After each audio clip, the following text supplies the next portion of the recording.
It wasn't until the girl saw her grandmother standing in front of her in modern clothes that she realized her grandmother was truly planning to leave her grandfather.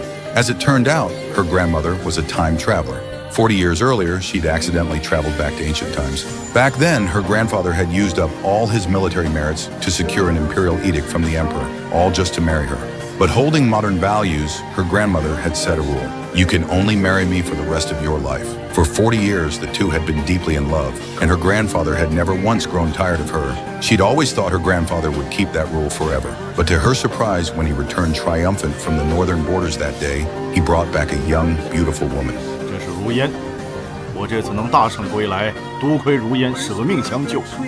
When her grandmother learned the woman had saved her husband's life, she'd planned to take her in as an adopted daughter. Yet her grandfather actually proposed taking her as a concubine. Her grandmother stared at him in total disbelief.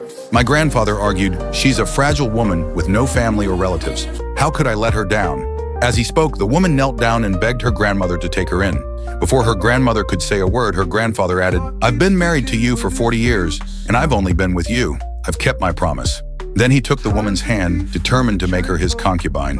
The girl could hardly believe it. Her grandfather, who'd stayed pure and devoted for 40 years, had changed his mind just because of one military campaign. By then, all their sons had arrived, and they all knew about their father's plan to take a concubine. The girl had thought her grandmother's eldest son, her uncle, would oppose her grandfather and stand by her grandmother. But instead, he'd come to persuade her. Mom, just agree to Dad's request. Even his wife chimed in, saying, my dad had 8 concubines too, and he still loved my mom, didn't he? Seeing that no one in the family stood by her, her grandmother finally realized she'd been the joke all these years. She was about to turn and leave when the girl grabbed her, urgency in her voice. Grandma, if you hadn't held the Duke's mansion together all these years, it would have fallen apart long ago.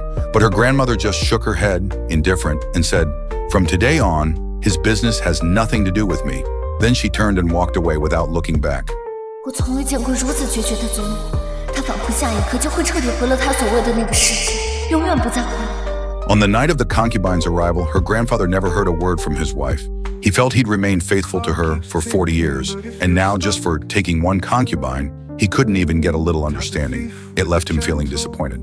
After that, he went through with the wedding night with his new concubine. The next day, the concubine came to pretend to pay her respects to her grandmother, only to find the door locked. As she was leaving, she ran into the girl, and on purpose, she tried to pick on her, demanding the girl bow to her.